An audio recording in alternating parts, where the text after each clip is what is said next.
From the Boston Globe from the year 1915.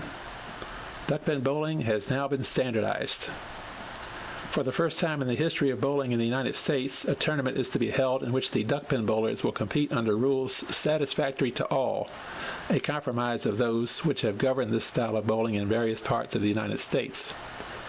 At the tournament of the Atlantic Coast Bowling Association in this city next May, there will be at least 200 duckpin teams, many of them coming from points south of Washington and as far west as Pittsburgh. New England will be strongly represented in this part of the competition, and its bowlers will roll under the same rules and conditions as will the men from the South and West. For 8 years, tournaments have been held in New England at which the duckpin has been bowled, and during that time there have been such tournaments in Washington, Baltimore, and other southern states, all conducted under different rules and conditions.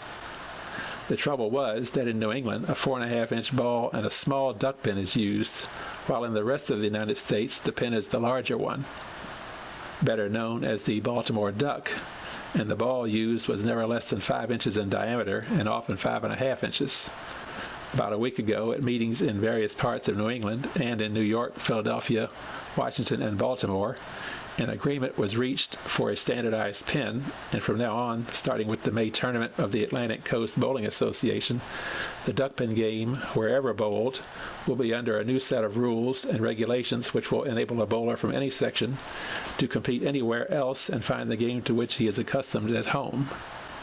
The new rules state that a ball used in the tournament shall not exceed 4 3/4 inches in diameter, and the pin to be used is one slightly larger than the New England duck and slightly smaller than the Baltimore duck.